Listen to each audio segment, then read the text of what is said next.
it's October, and that means I am gonna review horror films this month. And for this month, I review a horror film from each decade, from the 1920s to the 2020s. That means 100 years of horror in a month.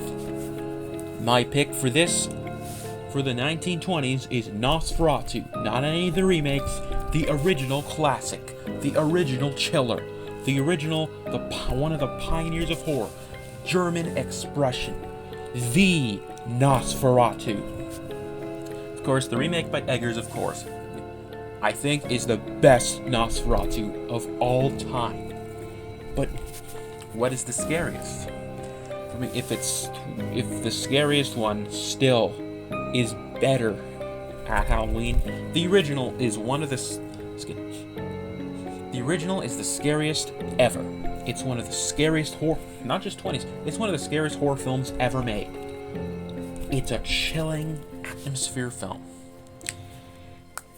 This is part of the German Expression era, along with Caligari and some other greats. Some of the Fritz Lang 1920s films that are not very famous are German Expression, of course. And of course, Metropolis and M are the Fritz Lang masterpieces everybody talks about in the German Expression era, of course, until the 30s, which we know what happened then. But in that era, we had scary films. The visuals for 1922 are incredible and fantastic for the time.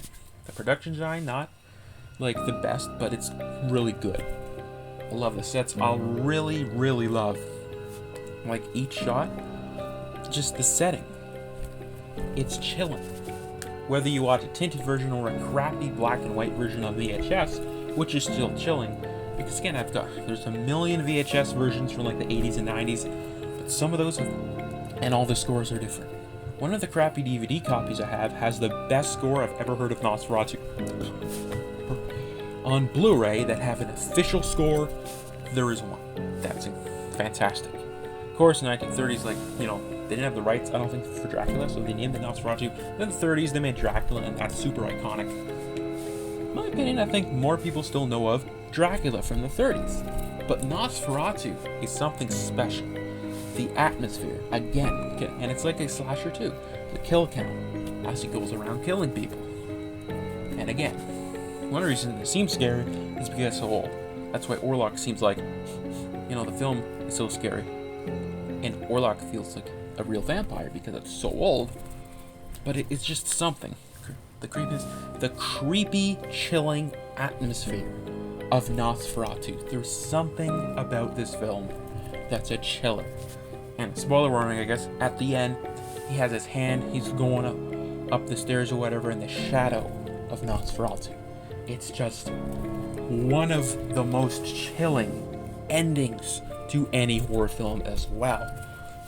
So anyway, it just straight up, it's chilling. The castle, everything they show in this film, it is so scary.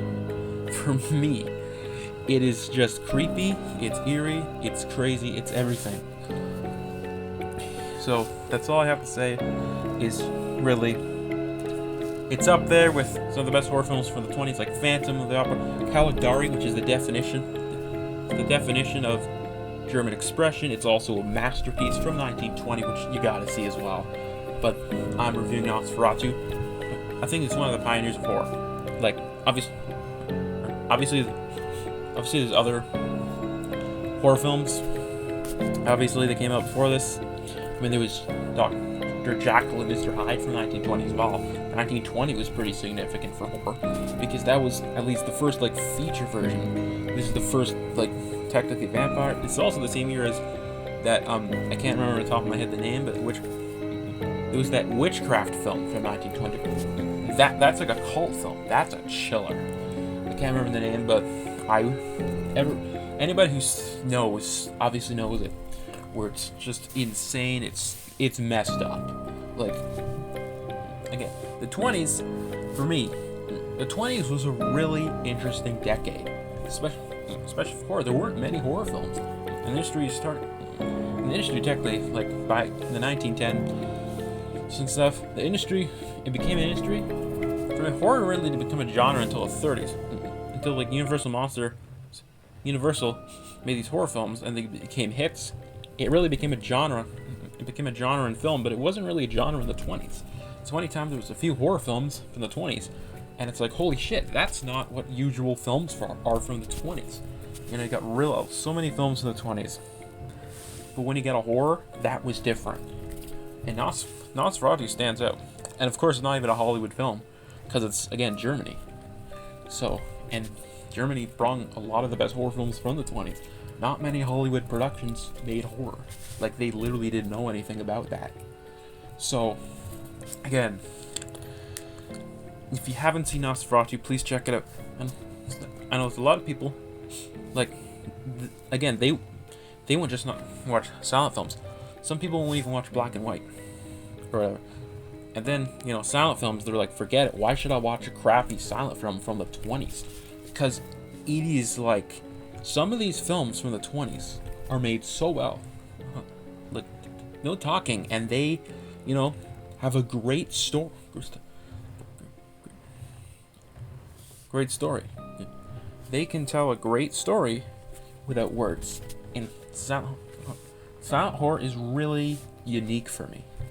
I think it's I have a special place in my heart for silent horror, not just silent films, but silent horror. So I say it's required. If you wanna watch classic horror, this is the perfect one to start with. And then, of course, again, I recommend Phantom. You know, a lot of the German expressions, Caligari, those are the main ones you gotta watch. But Nosferatu, for me, is the #1 film you have got to watch. It's required. It's just the scariest Nosferatu ever by a mile. Even though, again, I love the Eggers version that came out last year, which was one of my favorite films of last year. This is the scariest. It is required.